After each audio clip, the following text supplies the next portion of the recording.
It's time to meet one of the new characters introduced in this game, and kill him. But first we have to reintroduce ourselves to an old classic in Shadow. Now I do mean old. Shadow's driver Mortimer returns from Twisted Metal 2, and he's been dead so long he doesn't even have an age. He's also gained the surname Sharf. But after his attempt to kill Calypso on behalf of the victims of Twisted Metal in the previous appearance, he retired, went back to his grave, returned to his eternal slumber, but he was dug up by some drunken teens, and now he can't go back to sleep. Now he needs Calypso's help to cure his insomnia, so I guess he's lucky his assassination attempt failed. We'll be taking him back to LA to face Cousin Eddy, our first boss.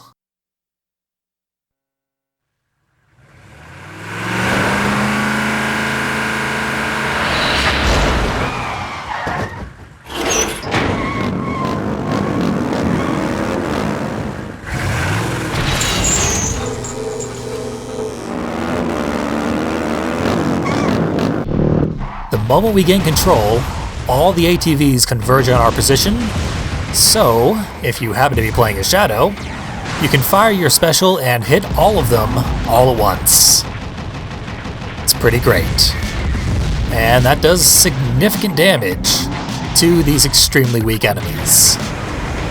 We have to kill them all before we can fight the boss, but doing so is extremely easy for all vehicles. In fact, I'm pretty sure they're just here to get us 4 free upgrades with which to deal with the boss more easily. These guys were present in the introductory level, but they could be one-hit killed and they didn't try to attack you. And there's Shadow Special, very similar to the one it's had in all previous appearances. You launch it with the fire button, then you hit the fire button again to make it explode. My favorite thing about these ATVs is that when you kill them, the driver is part of the debris that flies everywhere. So you'll just see his flaming corpse rolling around, still in a sitting position. It's pretty great. Killing that one got us the special upgrade, so now we can charge it up, and we'll get a even more powerful version of it. But unfortunately, it's been nerfed in this game. Now you have to get enemies very near the center of the explosion to do full damage.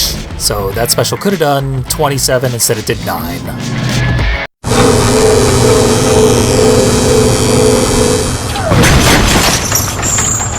Woo! Come on, boys! Let's get 'em!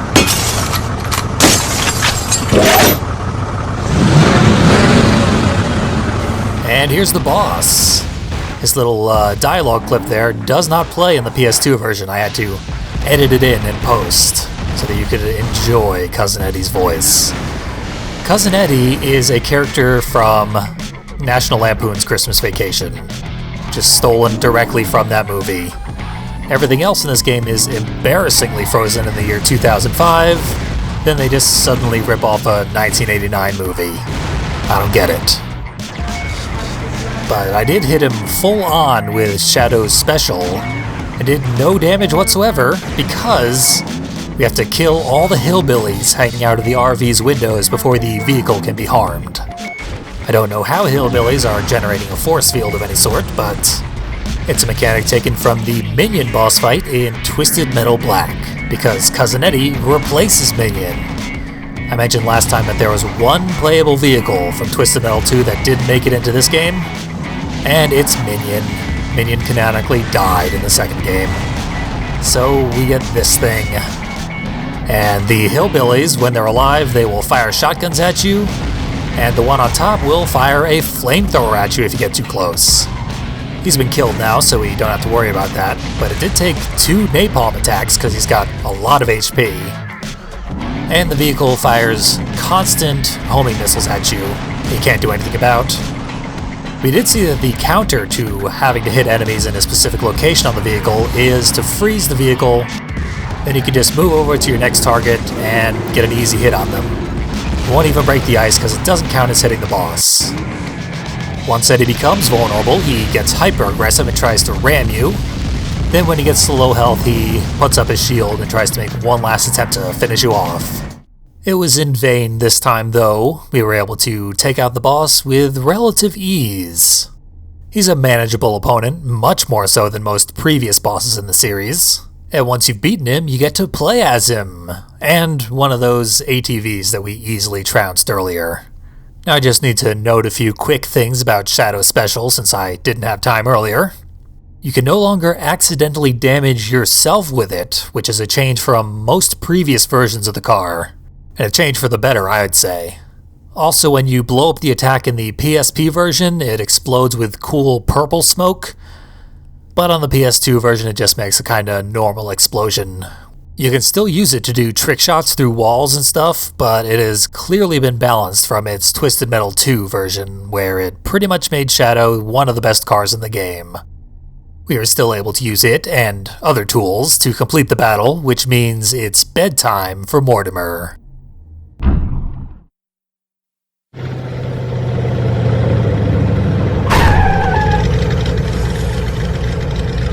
Mortimer, you've won this year's Twisted Metal. Calypso, I'm so very, very tired. I'm not surprised. You shouldn't be awake. Tell me, what disturbed your slumber? I'm not entirely sure. The last thing I remember, I was resting peacefully. Mortimer Sharp, gone but not forgotten. Let's see if that's true. Ever since then, I haven't been able to get back to sleep. I'm so tired, Calypso. So very tired. I see. Well, Mortimer, you are the winner and may claim your prize. Will it be revenge on those who woke you, perhaps? Oh, no, Calypso. I wish to return to my slumber. Please, help me go back to sleep. Granted.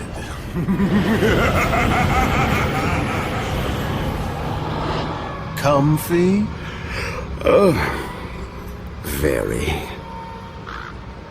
Once upon a time, there was a competition called Twisted Metal. There was a very brave driver named Mortimer who sat behind the wheel of the fearsome vehicle Shadow. Mortimer the champion lived happily ever after. The end.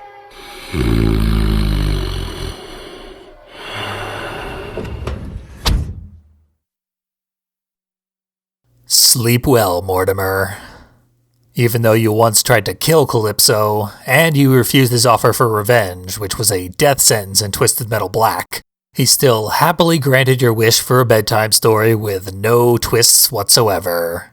Everyone was satisfied with that ending, even me. I love those crayon drawings and how much our undead protagonist enjoyed that very childish story. It's one of my favorite endings in the game, and I chose it specifically to be a part of this video as an antidote to what comes next. Because now that Cousin Eddy is unlocked, we're gonna play as him. And I would call him the single worst character in the entire Twisted Metal franchise. If not for Drag Queen in Twisted Metal 4. He's really, really, really bad though.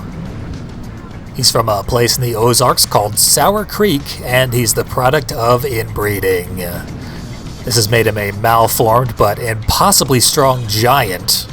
No mention of the big scar on his head, but they do say that his brain stopped developing at the age of 3. Then he became the strongest man in town by 10, and conquered the place, killed everybody, and became obsessed with shiny things and destruction. So he hit the road, having nothing to do in his hometown anymore, and wandered all the way to LA somehow. Then he found the Twisted Metal competition, which is basically his dream job. Plenty of destruction and shiny things there. So we're taking him back to LA to show off what he plays like. Less said about the character, the better. First thing we're going to notice is that his machine gun fires homing missiles at the enemies, similar to his boss incarnation.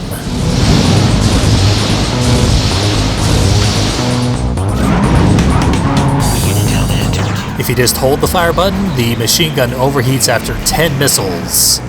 But if you time it so that you tap the button every time the cooldown for the missiles would be up, you get infinite missiles, and you still fire them just as fast. So that's a good thing to learn when you start playing as Cousin Eddy. Because even though he's a boss vehicle, and you would expect him to be ridiculously overpowered compared to all the other cars, Cousin Eddy has a significant detriment. You saw in his character screen that he had full maxed out 10-point armor. That is not really the case. He actually has 100 points of health, which was changed from the PSP version where he had 200 points of health.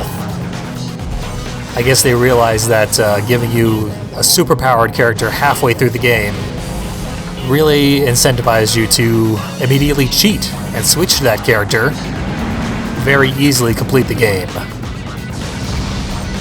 Also, the helicopters that give you pickups throughout the level, they attract your missiles. So if you just fire them wildly, a lot of them will get absorbed by helicopters. But you've got infinite of them, so why not? Another change from the PSP version, though, is that in that version, his missiles were not homing. So they only fired directly forward and were pretty much useless. Now they're a great source of constant DPS, but you need to kill enemies fast because Cousin Eddy has virtually no health. Actually, Shadow had more health in this playable version of Eddy. Our special helps make a good offense into our best defense. There it was now. Just a huge 25 damage hit to Roadkill. And it's that fast ramming thing that the boss developed after it got into the final phase. It's basically the same thing as Darkseid special in Twisted Metal Black. Little weaker and harder to control. Eddy doesn't steer so well, so non-frozen enemies can be hard to hit. But still, 25 damage per special is very, very good. Few other of the basic vehicles can measure up to that.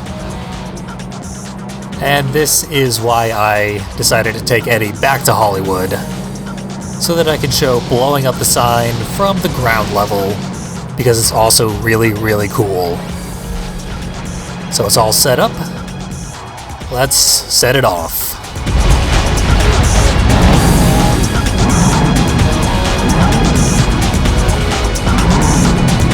Just rains big chunks of the sign down. They can't hurt anybody, but still, it's great. Now if I defeat Roadkill, get his upgrade point,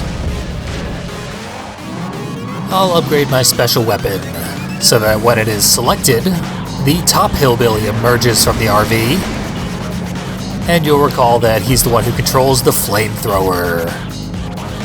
It's the tracking flamethrower that Minion had as his special in Twisted Metal Black, which is a very, very good special.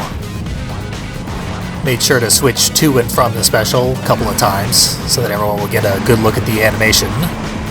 Now time to put it to good use.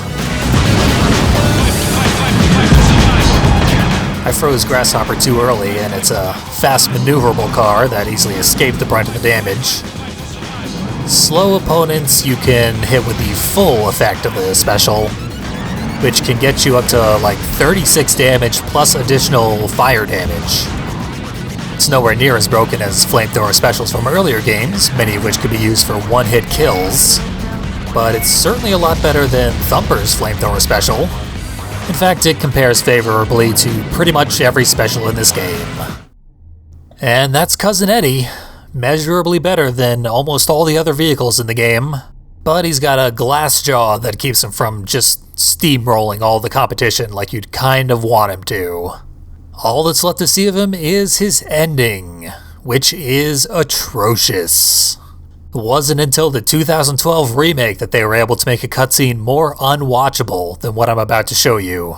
So I'd honestly recommend skipping it for your own well-being, but if you do choose to stick around, be aware that there is a weird broken transition in the cutscene that's just in this version of the game. I tried re-recording it 4 times and it showed up in the same spot every time. Can't say it really detracts from anything because nothing could. So, here it comes. You've been warned.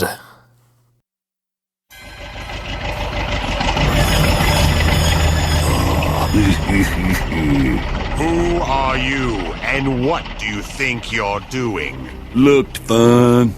I killed them all. Who are you? Cousin Eddy. Well, Cousin Eddy, please explain why you felt the need to interrupt my proceedings. I seen your demolition derby. I seen you shooting each other. I built this. Are you kidding? No. This demolition derby, as you call it, is actually a contest called Twisted Metal, and you are an uninvited guest. Contest? What do I win? You were not invited and have in fact ruined my contest. You get no prize. You get no... What?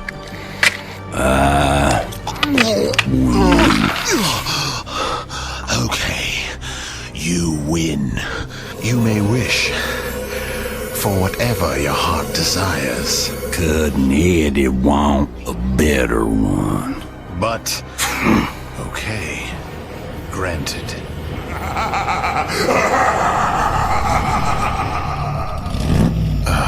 What have I done? Shiny. If I'm not mistaken, that seemed like a Cousin Eddy sequel hook. I think that guy has a bright, shiny future ahead of him. No, he absolutely does not. Let us never speak of Cousin Eddy again.